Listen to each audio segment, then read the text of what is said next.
एकादशी व्रत को हरितोष व्रत कहते हैं। भगवान की प्रसन्नता के लिए, हरिजू की प्रसन्नता के लिए एकादशी व्रत रहा जाता है। प्रायः समस्त वैष्णव जन रहते हैं। जो रसिक जन प्रियाजू के चरणों के अनन्य हैं, उनका एक ही व्रत है, श्यामा श्याम की 8 पहर उपासना करते हुए अपने मन वृत्ति को श्यामा श्याम में समर्पित करना। यहाँ ज्ञान ध्यान व्रत कर्म जीते सब काहो में नहीं मोहि प्रतीति, रसिक अनन्य निशान बजायो एक श्याम श्यामा पद प्रीति। पर जो एकादशी व्रत रहते हैं परम धन्य है, वो हरितोष व्रत है। अब एकादशी व्रत का नियम क्या है और कैसे एकादशी व्रत का फल मिलता है, कई बार चर्चा हुई। बहुत सुंदर तस्मा शास्त्रम प्रमाणम ते, शास्त्र प्रमाण के अनुसार श्री सनातन मुनि बोल रहे हैं, अथ ते नियमान वच्मि व्रते ह्रस्मिन् दिनत्रये, कास्यम मानुषम मसूरान्नम चणकान को द्रवास्तथा, शाकम मधुपरान्नम च पुनर्भोजन मैथुने, दशम्याम 10 वस्तूनि वर्जयेत वैष्णवः सदा। जिसे एकादशी रहनी हो और एकादशी का फल प्राप्त करना हो, उसको ये नियम पालन करना चाहिए। अथ ते नियमान वच्मि व्रते ह्रस्मिन् दिनत्रये, उसको 3 दिन, एक तो दशमी और एक द्वादशी और फिर बीच में एकादशी, उसको 3 दिन संयम में रहना होता है, तब बीच की एकादशी का उसे फल प्राप्त होता है। जिसे एकादशी व्रत रहना हो, उसका नियम है कि दशमी के दिन कांसे के पात्र का त्याग करे। वैष्णव सिद्धांत है कि कभी जिसमें मांस बना उस रसोई का भोजन न ग्रहण करे। मसूर की दाल, चना की दाल, कोदो और कोई भी शाक, शहद, दूसरों का अन्न, दोबारा भोजन और मैथुन, ये दशमी के दिन त्याग दे। एक बार दशमी के दिन भोजन करे 24 घंटे में, क्योंकि एकादशी रहना है। कांसे का पात्र, जिस रसोई में मांस बना उसके भोजन का त्याग, मसूर की दाल, चना, कोदो, शाक, मधु अर्थात शहद और दूसरे के द्वारा दिया हुआ भोजन और दोबारा भोजन और मैथुन क्रिया, इनका दशमी के दिन कभी भी प्रयोग ना करें। इन 10 वस्तुओं से वैष्णव दूर रहे दशमी के दिन। फिर एकादशी के व्रत में, ये पीछे तो हम वर्णन कर ही चुके हैं, कहीं नहीं आया यहाँ कुटू का वो कचौड़ी पकौड़ी और सिंघाड़ा का हलवा और सावा, ये दुनिया के खीर और सब। ये एकादशी के दिन किसी भी तरह की गेम आदि क्रीड़ा ना खेले। जैसे अब आज व्रत है तो बैठे हैं अपना मोबाइल में गेम खेल रहे हैं, ऐसा कोई भी क्रीड़ा नहीं। द्वैत क्रीड़ा, किसी भी तरह का गेम, ये सब खेल नहीं। द्वित क्रीड़ाम च निद्राम च तांबूलम दंत धावनम, परापवादम पैशून्यम स्तेयम हिंसाम तथा रतिम, कोपम हृत वाक्यम च एकादश्याम विवर्जयेत। एकादशी के दिन उपासक को चाहिए कि वो किसी भी तरह की क्रीड़ा, मनोरंजन बिल्कुल नहीं। चनिद्राम, नींद नहीं लेनी उसको, न दिन में न रात में, एकादशी व्रत। और प्रायः पुराने महापुरुषों ने ऐसा किया है। रामदास जी डाकोर के रात में जाते थे, रणछोड़ भगवान के यहाँ कीर्तन करते थे जाकर। तभी तो भगवान उनके कीर्तन पर, उनकी भक्ति पर रीझ कर गाड़ी में बैठकर उनके साथ आए थे। पूरी रात जगकर कीर्तन करना, और दिन में तो सोना ही निषेध है। द्वित क्रीड़ाम च निद्राम च तांबूलम, पान खाना निषेध है एकादशी को, बिल्कुल नहीं, जो व्रत रह रहे हैं। और दंत धावनम, वृक्ष से तोड़कर जो दतून की जाती एकादशी के दिन है। परापवादम, दूसरे की निंदा करना, चर्चा करना नहीं, अर्थात अधिकतर मौन व्रत धारण करे एकादशी के दिन। पैशून्यम, चुगली करना। स्तेयम, कोई चोरी करना। हिंसाम, वाणी से, शरीर से, मन से किसी को दुख पहुंचाना। रतिम, अर्थात भोग करना, मैथुन करना। कोपम, किसी के ऊपर गुस्सा करना। अनत वाक्यम, झूठ बोलना। एकादश्याम विवर्जयेत, एकादशी के दिन ये नहीं करना चाहिए। एकादशी को एक बार कुछ फलाहार शुद्ध, अगर आपके पास कोई व्यवस्था नहीं तो थोड़ा दूध है, जल है, ऐसे आप लेकर, या थोड़ा सा फल ले लिया, थोड़ा सा फल लेकर के प्राण पोषण, एक दिन में मर नहीं जाओगे। कितने तो निर्जला एकादशी रहते हैं, हर एकादशी निर्जला। पूज्य श्री मथुरा दास जी निर्जला ही रहते थे हर एकादशी। चलो भैया, आपकी सामर्थ्य नहीं तो जल 2-4 बार ले लो, एक बार थोड़ा सा दूध और फल ले लो, चल जाएगा काम, प्राणों का पोषण हो जाएगा। ये आचरण न करे, एक बार कुछ आहार ले ले, वो भी शुद्ध भगवद अर्पित प्रसाद। फिर द्वादशी को काश्यम, मांसम, सुराम, छौद्रम, तैलम, वितथ भाषणम, व्यायामम च प्रवासम च पुनर्भोजन मैथुने, अस्पृश्य स्पर्श मासूरे, द्वादश्याम द्वादश त्यजेत। कांस के पात्र में द्वादशी को भी भोजन न पावे। जिस रसोई में मांस बनाओ उसमें आहार न ले। किसी भी तरह का नशा द्वादशी को न करे। शहद न पाए, तेल के बने पदार्थ न पाए, मिथ्या भाषण न करे और बहुत शरीर का व्यायाम न करे, बहुत थकावट वाले कार्य न करे। दोबारा भोजन न करे, एक बार द्वादशी को भी भोजन पवित्र। मैथुन न करे, जिसका स्पर्श नहीं किया जाता ऐसे पदार्थों का स्पर्श न करे, और मसूर की दाल न खाए। द्वादशी को जो इन नियमों का पालन करता है, दशमी द्वादशी ऐसे और एकादशी ऐसे, तब उसे एकादशी व्रत का फल प्राप्त होता है। जो इस पद्धति से एकादशी, ये जो मनमानी है सब नहीं, हर पदार्थ मिल जाएगा आपको फलाहार में। हर पदार्थ हमको बताया गया कि आपको जो चाहो वो सब पदार्थ फलाहार का। अरे भाई, हरितोष व्रत है तो हरि प्रसन्नता के लिए एक दिन भूखे रहने बहुत आनंद आता है। पहले भगवत कृपा से ऐसी गंगा जल पी करके कुछ दिन, फिर कभी कभी निर्जला एकादशी का भी आनंद। बड़े संन्यास मार्ग में थे तो बड़े संयम से सब शास्त्रीय पद्धतियों का निर्वाह होता था। उपासक को चाहिए कि इन नियमों से व्रत का अनुष्ठान करे, मनमानी आचरण न करे। सबसे प्रार्थना जो एकादशी रहते हो, हरितोष व्रत इसे कहते हैं, भगवान की प्रसन्नता के लिए रहा जाता है, रहना चाहिए। जो अपनी आचार्य परंपरा में हैं जैसे, जिनका सिद्धांत है, पर रहने का सिद्धांत ये श्री सनत कुमार जी वर्णन, श्री सनक जी महाराज, ये सनत कुमार जी वर्णन की। सनक जी महाराज कह रहे हैं, यदि भगवान का आश्रय नहीं, सत्संग नहीं है, तो इन चार में से एक हो तो नाश कर देता, फिर चारों हो तो सर्वनाश हो जाता है।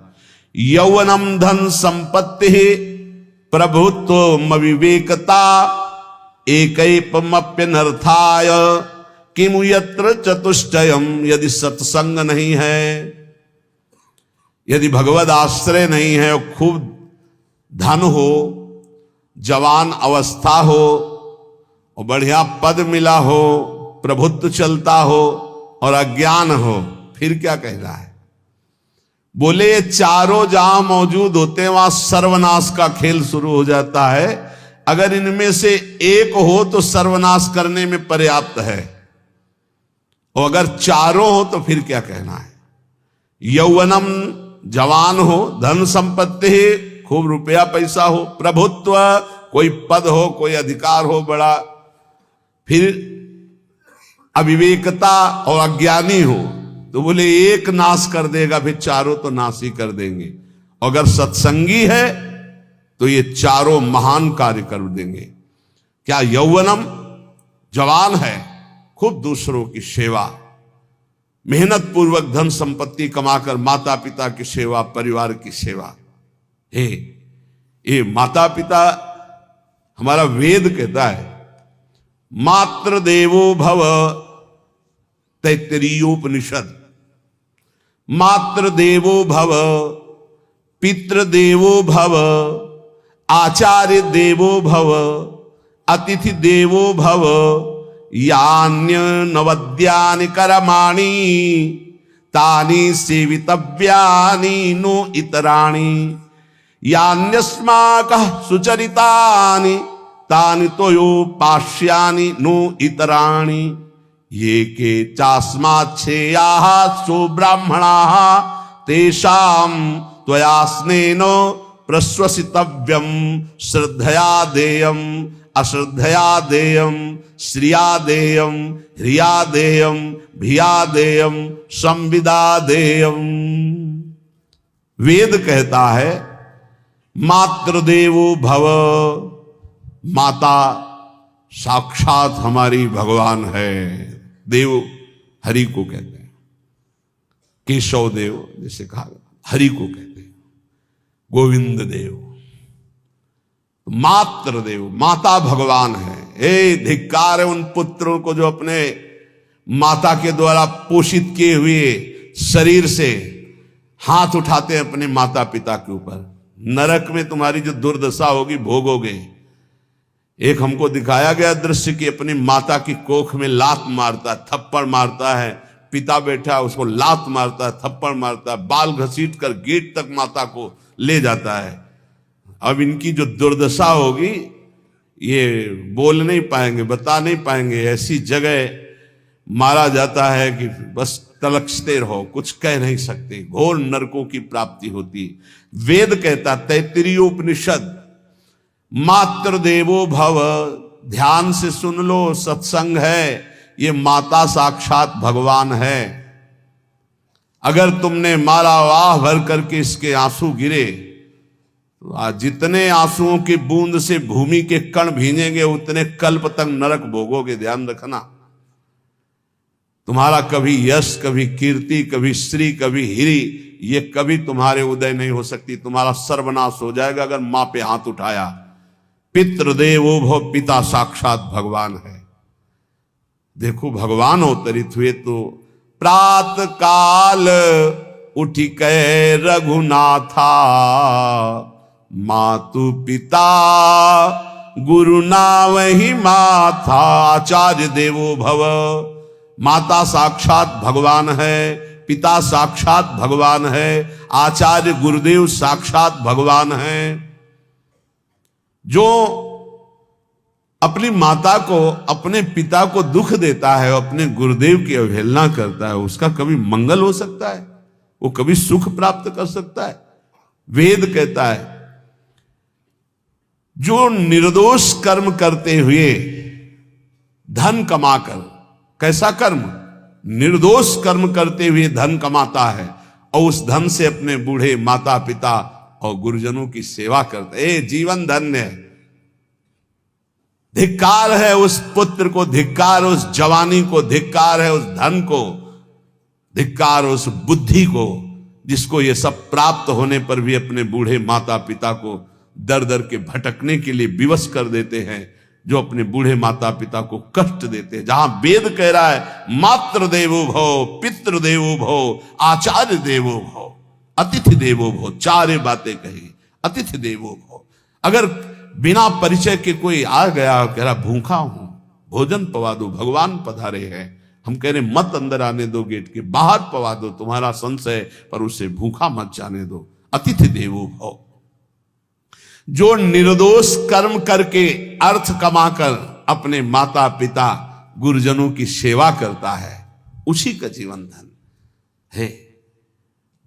पशुवत आचरण, मनुष्य शरीर प्राप्त करके राक्षस आचरण, राक्षसों की यही पहचान होती है।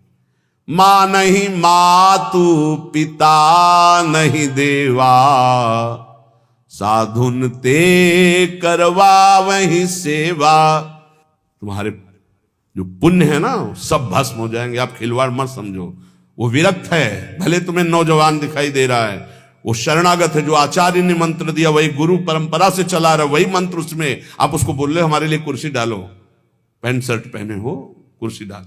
हाँ, आप असमर्थ हो तो हाथ जोड़कर प्रार्थना कीजिए कि बैठने में हमारी टांग टूट गई है, हम बैठ नहीं पा रहे हैं, क्या व्यवस्था हो सकती है क्या? याचना इस कोटि की। आदेश, बाबा जरा कुर्सी लाना, तो बाबा तो कुर्सी रख देंगे, आप उनको तुम भिक्षुक समझते हो।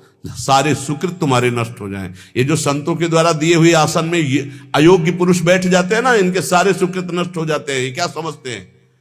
तुरंत आसन दिया जाता है किसी भी, आओ आसन को प्रणाम करके समेट कर रख दो अगर आसन में बैठने की योग्यता रही। आसन में बैठने की योग्यता उसकी मानी जाती है जो सामने बैठा है, उस स्थिति का हो या उससे श्रेष्ठ हो। बहुत होश में ये बातें सत्संग में ही मिलती है और अन्यत्र नहीं मिलती। आसन बिछाने का मतलब तुम कोई महान नहीं हो गए हो, अपने में दैन्यता नहीं तो वैष्णव किस बात के? आसन ग्रहण वैसे ही बिछा हुआ है, उसके ऊपर आसन लगा हुआ है गुरुजनों के लिए, श्रेष्ठ जनों के लिए। आप आसन में बैठने के अधिकारी हैं। सत्कर्म के द्वारा कमाए हुए धन से मात्र देवो भव पितृ, हम बार बार चिल्ला के कह रहे क्योंकि कलयुगी इन पुत्रों को अब समझ में नहीं आ रहा। जो बोओगे वही काटोगे। अगर आप अपने पुत्रों को सत अध्यात्म की शिक्षा देंगे और स्वयं अध्यात्म से चलेंगे तो तुम्हारा बुढ़ापा ठीक से जाएगा नहीं। बुढ़ापा बहुत मुश्किल से कटता है, बहुत मुश्किल से। हाँ, हमें कई दृश्य देखने को मिलते हैं। बता रहे एक बार बिंदौर इधर है, इच्छावर फतेहपुर, वहां से भ्रमण करते यार थे, बड़े मकान से वयोवृद्ध भागते हुए आए और स्वामी जी बहुत कष्ट में हो। क्या कष्ट है आपको? आप तो महल से उतर रहे हैं, ये किसका है? बोले मेरा ही है। उनका कष्ट क्या है? बोले 4 लड़का है, 4 बहू है, सब खाते पीते हैं, मैं बहुत कष्ट में हूँ, सब कोई अपमान करता है। निकलो फिर बाहर, बाबा जी बनो, भजन करो, भगवान के मार्ग का अनुसरण करो। चौथी अवस्था है। बोले ये तो नहीं हो सकता, रहूंगा तो यही कुछ ऐसा कर दो कि जिससे हमारे बच्चों की बुद्धि बदल जाए, जो हमको पीटते हैं, गाली देते हैं। हमको वो जादू तो हम जानते नहीं, और चल पड़े। और बड़ा अंदर से चिंतन हुआ कि जीव कितना आसक्त है उन्हीं पुत्र परिवार घर में। अब बुढ़ापे का समय है, चौथी अवस्था में अगर घर ही में रह के भजन करो तो झंझट नहीं होगी। जो मिले जैसे मिले जीवन यापन करो, भजन करो, लेकिन प्रभु से मतलब नहीं। तो जितने भी जवान भाई बहन सुन रहे हैं, आप अपने माता पिता को, यहां हमारा वेद कहता है मातृ देवो हो, माता भगवान है, पितृ देवो हो, पिता हमारा भगवान है। धर्म के द्वारा कमाए हुए धन से माता पिता की सेवा करो। दूसरे दोषयुक्त कर्मों का कभी आचरण मत करो। यन्यस्माकं सुचरितानि तानि तोयो पापाश्यानि नो इतराणि। सुंदर आचरण करो जो महापुरुषों के द्वारा विधान किए गए हैं, पाप आचरण कभी मत करो। हमारे आचरणों में से एक भी ऐसा आचरण नहीं होना चाहिए जो दूसरे को दुखी करके धन संपत्ति लेने वाला हो। वेद कहता है पापाचरण किया और आपको गड्डी पकड़ा दी, आप निर्दोष को दंड दे दिए और दोषी को धन के कारण मुक्त कर दिए। अब आपके परिवार में जो तांडव मचेगा वो झेल नहीं पाओगे, चाहे कोई भी हो। बहुत ध्यान से सुनना, है सत्संग है, ये शास्त्र है। जो अधर्म पूर्वक दूसरे के द्वारा दिए हुए धन से गलत निर्णय करता है, दोषी को मुक्त करता है और निर्दोष को दंड देता है, उसको दुखिया को न सताइए, दुखिया देगा रोए। जब दुखिया के मुखिया सुने तब तेरी गति क्या होए। मर्सिडीज गाड़ी में भून जाओगे भुट्टे की तरह अंदर, कोई सांस लेने की जगह नहीं मिलेगी।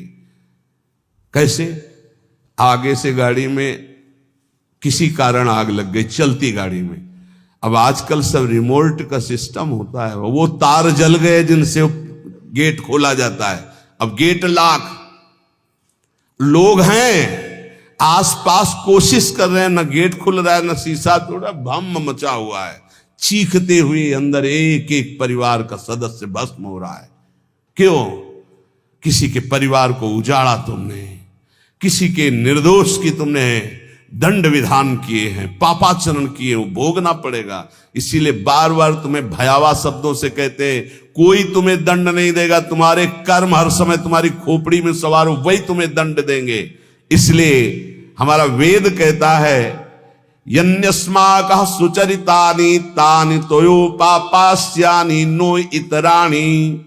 जिसमें महापुरुष विधान किए हैं कि ये आचरण करो वो सुकृत है, और जिसे मना करते ऐसे पापाचरण मत करो, कभी दूसरे का अहित मत करो। जो कोई भी हमसे श्रेष्ठ गुरुजन है उनका आदर करो, उनको आसन दो, उनको विविध पदार्थों से सुख पहुंचाओ, विश्राम कर लेने के बाद वार्ता करो। श्रद्धा पूर्वक माता पिता गुरुजन अतिथि इनकी सेवा करना परम धर्म है। अश्रद्धा पूर्वक इनको कभी मत बर्ताव करो। बोलना, भोजन, ले बूढ़े जनों को ऐसे देखा है, ऐसे बड़ा कर लो, तुम्हारी भी बुढ़ापा आएगी, पता नहीं आ पाएगी कि नहीं आ पाएगी। अगर आएगी तो बहुत बढ़िया आएगी, तुम्हें ऐसे सताएगी कि आप देख लेना। बहुत हमारा हृदय इस बात से पीड़ित हो जाता है कि मां के प्रति ऐसा बर्ताव, जिस मां ने इतना पिता की क्षमता से हजारों गुना बढ़कर माता का प्यार होता है। ऐसे माता को, ऐसे पिता को हमें तो लगता है रोज चरण धो के पीना चाहिए। भगवान साक्षात इनमें विराजमान है। भगवान सच्ची कहता हूं, जो अपने माता पिता को त्रास देते हैं भगवान भी रक्षा नहीं करेंगे, कोई दान पुण्य तुम्हारा काम नहीं आएगा, क्योंकि ऐसे महामहिम पूज्य माता पिता के प्रति आप ऐसा देखो। प्रार्थना करते, चाहे गाली बकने वाले, गुस्सा करने वाले माता पिता हों, यदि वो चल नहीं पाते, वयोवृद्ध है, तो भगवान की तरह पूजा करो, उनके व्यवहार को मत देखो, तुम्हारा काम बन जाएगा, उनका आशीर्वाद आपको मिल जाएगा। आर्थिक स्थिति के अनुसार अतिथि की सेवा करो, गुरुजनों की सेवा करो, भय से भी युक्त होकर सेवा करो। अधिकार है माता पिता का, गुरुजनों का, यदि आप सेवा नहीं करोगे तो अपराध लगेगा। इतना बड़ा शरीर पैदा किया है, लेवरी करो, रिक्शा चलाओ, उससे जो मिले अपने माता पिता की सेवा करो। तो यहां कह रहे कि ये चार अगर आपके पास हैं, इनका सदुपयोग नहीं हो। यौवनम धन संपत्ति प्रभुत्वम अविवेकता एकैपमप्यनर्थायम किमु यत्र चतुष्टयम। यदि धन है, जवानी है, आपका प्रभुत्व चलता है, बड़े पद में हो और अज्ञानी हो, एक तो सर्वनाश कर देता, फिर चारों हो तो सर्वनाश पक्का। और यदि कहीं भगवान का आश्रय मिल जाए, संत जनों, तो ये परम मंगलदायक है। अविवेक विवेक में बदल जाता है। जो धन है, इसकी तीन गतियां बताई गई हैं। दान भोग विनाशश्च रायः स्युर्गतस्त्रिधा। तीन गति होती है, एक दान और एक स्वयं भोग करना, और अगर नहीं किया तो सर्वनाश, वो नाश को ही प्राप्त हो जाएगा। गांव के कंजूस जनों के धन दीवालों में निकलते हैं, मटकी में बंद बंद करके दीवाल में पैक कर दिया और मर गए। अब दीवाल में नहीं, अब लॉकर में, बैंक में है। कितने हैं? बोले इतने करोड़। कभी ना तो धर्म किया ना दान किया, कंजूस रात दिन उन्हीं रुपए का चिंतन किया, मर गए। एक रुपए का भी कभी सतमार्ग में प्रयोग नहीं किया। कह रहे दान भोग विनाशश्च, तीन गतियां हैं। दान या स्वयं भोग कर लो और या विनाश हो जाएगा।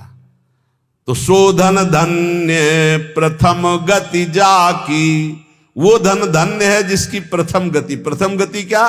दूसरों को सुख पहुंचाने में लगा। अस्पताल में दे दिया, गरीब लोगों के औषधियों के, या भूखी गौओं के उदर पोषण में, या संत महात्माओं के निवास या वस्त्र या भोजन, ये सब उत्तम गतियां हैं। अगर ये नहीं किया तो चलो घर में ठाकुर जी विराजमान करो, स्वयं बढ़िया भोग लगाओ, पाओ, परिवार को सुखी रखो, इतने कर लो। वैसे सो धन धन्य प्रथम गति जाकी, प्रथम तो है दान, फिर दूसरा स्वयं चलो उपयोग कर लो धार्मिक धर्म पूर्वक अपने परिवार का। लेकिन अगर ऐसा नहीं किया तो तीसरी गति है नाश, वो तुम्हारे किसी काम में धन आने वाला नहीं है। जो न दान करता है ना भोगता है उसका नाश हो जाता है। अरे भाई, वृक्ष से ही शिक्षा लो, दूसरों के लिए ही होता है, तो तुम मनुष्य बनकर क्या दूसरों का परोपकार नहीं कर सकते? यदि तुम जवान हो, तुम्हारे पास धन है, प्रभुत्व है, विवेक है, तो तुम पूरे राष्ट्र की सेवा की भावना जागृत करो। समाज में ही भगवान विराजमान है। ये मानवा हरि कथा श्रवणास्त दोषा कृष्णांगी पद्म भजने रत चेतनाश्च ते वै पुनन्ति च जगन्ति शरीर संगात संभाषणादपि ततो हरिरेव पूज्यः। एक तो ये बताया, दूसरा बताया कि ये महाधन्याति धन्य होते हैं। एक तो होते जवान हैं, रुपया पैसा खूब कमा रहे हैं, बड़ा प्रभुत्व है, अविवेक है तो नाश कर देगा, और विवेक है तो इन्हीं का सदुपयोग हो जाएगा।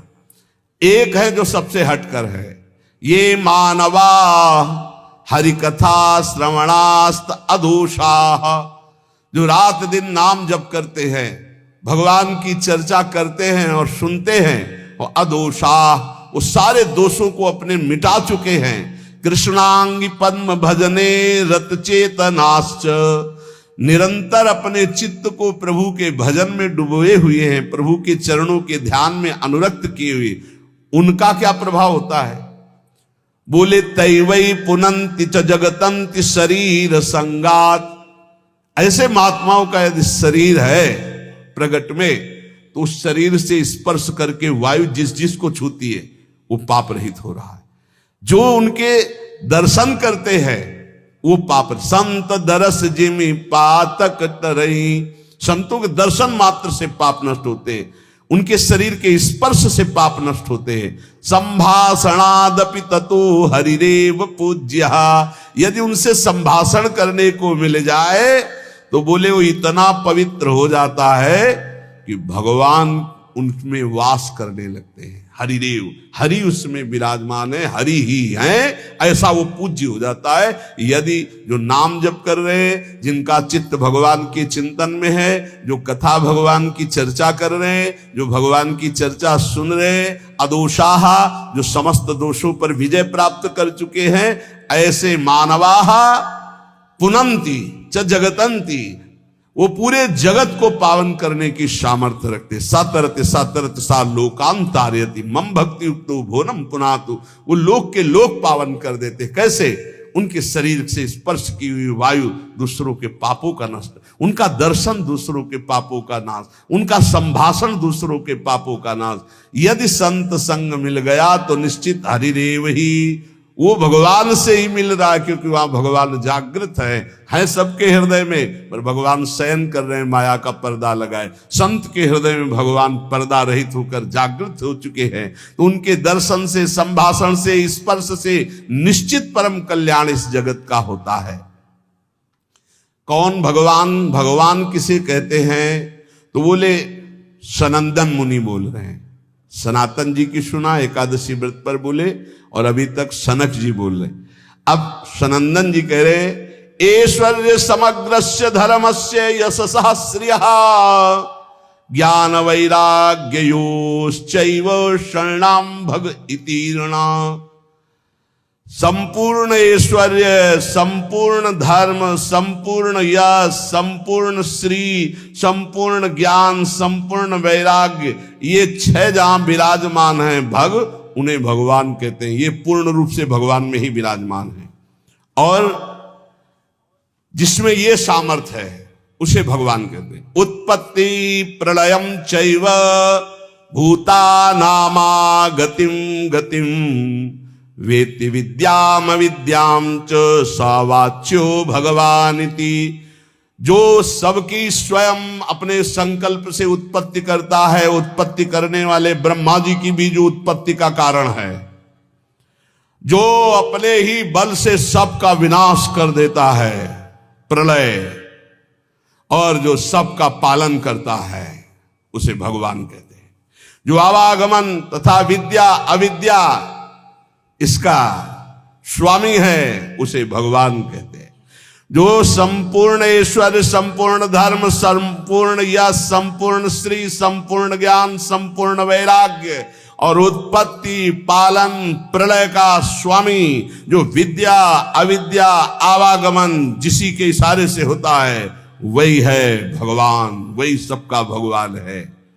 इसलिए जो उपासक भगवान की आराधना करता है, वो ये देखे, सा एवाधस्तात वेद, सा उपरिष्टात्, सा पश्चात्, सा पुरस्तात्, सा दक्षिणतः, सा उत्तरतः, सा एवेदः सर्वमित्यथातो अहंकार देश एवाहमेवाधस्तादः मुपरिष्टादहं पश्चादहं पुरस्तादहं दक्षिणोतोः मुत्तरोतोः मे वेदः सर्वमिति। वो जो भगवान है, कहा है? बोले सा एवाधस्तात्, सा उपरिष्टात्, वो नीचे है, वो ऊपर है, वो पीछे है, वो आगे है, वो दाहिने भी है, वो बाएं भी है, और वही ये सब कुछ है जो देख रहे हो, केवल भगवान ही भगवान है। बोले जो ऐसा देखता है, उसका अहंकार भगवान में लीन हो जाता है। अब वो देखता है, मैं ही नीचे हूं, मैं ही ऊपर हूं, मैं ही पीछे हूं, मैं ही आगे हूं, मैं ही दाहिने हूं, मैं ही बाएं हूं, मैं ही ये सब कुछ हूं, मैं अहम ब्रह्मास्मि। दो भाव होता है, एक भक्त जो भगवान को सर्वत्र देखता है, और एक जो अपने अहम को भगवान में स्थापित कर देता है भेदभाव से, वो अपने आत्मस्वरूप को देखता है। जिसने ऐसा भगवान का अनुभव कर लिया कि आगे पीछे दाहिने बाएं ऊपर नीचे हर समय मेरे श्री भगवान हैं, तो न पश्यो मृत्युम, इसका फल है। पश्यति न रोगम नोत दुखाताः सर्वाः पश्यः पश्यति सर्वमाप्नोति सर्वस इति। बोले उसको किसी भी प्रकार का रोग दुख नहीं दे सकता। जो ये देखता है, सा एवाधास्तात्, सा उपरिष्टात्, सा पश्चात्, सा पुरस्तात्, सा दक्षिणा, सा उत्तरा, उत्तर में दक्षिण में ऊपर नीचे दाएं बाएं हर समय मेरे प्रभु हैं, केवल प्रभु को देखता है, तो न पश्यो मृत्युम, मृत्यु की ताकत नहीं कि उसकी तरफ देख सके। ध्यान देना, ना तो उसे मृत्यु परेशान कर सकती, दुख ले। हम आपको कई बार बोले कि महाभागवतों का शरीर कैसे छूटता है, जैसे बड़े गजराज के गले से मल्ली की माला, मोगरा देखते, छोटी छोटी कली, कब टूट के गिर गया पता ही नहीं चला, ऐसे जन्मत मृत्यु दुख होई भक्त को नहीं व्यापता। बोले ना तो वो मृत्यु, ना पश्यो मृत्युम पश्यति, मृत्यु ना रोगम, बड़े से बड़ा रोग उसको परास्त नहीं कर सकता। ये इसका फल है जो हर समय भगवान में स्थित है। नोत दुखाताः सर्वाः पश्यः पश्यति सर्वमाप्नोति सर्वस इति। वो सबको भगवत स्वरूप देखता है, अतः वो भगवान में प्रतिष्ठित, ना उसको मृत्यु छू सकती, ना रोग छू सकता है, ना किसी तरह का दुख छू सकता है। यही प्राप्त करने के लिए रोज चर्चा होती है। ऐसी ऊंचाई पर चढ़ जाओ कि कोई भी रोग, कोई भी शोक, मृत्यु, नाना प्रकार के विकार तुम्हें विचलित ना कर पाए। वो स्थिति है भगवद स्थिति, भगवदाकार। जो रात दिन प्रभु का भजन करते और देखते कि चारों तरफ से हरि मुझे घेरे हुए, जैसे प्रहलाद जी देखते, उसको कोई भय नहीं, कोई दुख नहीं, कोई रोग नहीं, कोई शोक नहीं। ये कैसे होता है? बोले आहार शुद्धौ सत्व शुद्धि, सत्व शुद्धो ध्रुवा स्मृति, स्मृति लंबी सर्व ग्रंथि नाम विप्रमोक्ष। जिसका भोजन शुद्ध है उसकी बुद्धि शुद्ध है, जिसकी बुद्धि शुद्ध है उसकी भगवत स्मृति, जो भगवत स्मृति है वो समस्त माया के ग्रंथों को, गांठों को नष्ट कर देती है और वो ऐसी ऊंचाई पे पहुंच जाता है कि न पश्यो मृत्युम पश्यति न रोगम नोत दुखाताः। कोई भी दुख, कोई भी रोग, कोई भी शोक, कोई भी भय उसका स्पर्श नहीं कर सकता। किसका? जिसकी आहार शुद्धि, सत्य शुद्धि, सत्य शुद्धो ध्रुवा स्मृति, स्मृति लंबे सर्व ग्रंथि नाम विप्रमोक्ष।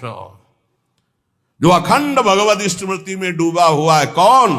जिसकी बुद्धि शुद्ध है। किसकी? जिसका आहार शुद्ध है। भगवद अर्पित जल भोजन, बुद्धि शुद्ध, नाम जप करते हुए भोजन प्रसाद पाओ। बुद्धि शुद्ध हो गई तो स्मृति चलेगी, अखंड स्मृति चलेगी तो ये स्थिति आ जाएगी।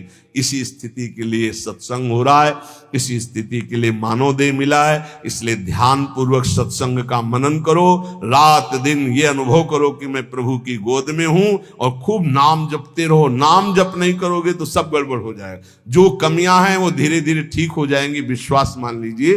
काम क्रोध आदि की कमियां तब तक रहती हैं जब तक देह भाव रहता है। जिस दिन करुणा में प्रभु की कृपा से शुद्ध ज्ञान का उदय हुआ, ये देह भाव ऐसे हट जाएगा जैसे सूर्य उदय होते ही कोहरा नष्ट हो जाता है। हम चाहें तो दीपक से कोहरा नष्ट कभी जीवन में नहीं कर सकते, पर सूर्य भगवान के उदय होते ही कोहरा नष्ट हो जाता है। ऐसे भगवत प्रदत्त, गुरु प्रदत्त ज्ञान उदय होते ही ये सब माया का कोहरा नष्ट हो जाता है।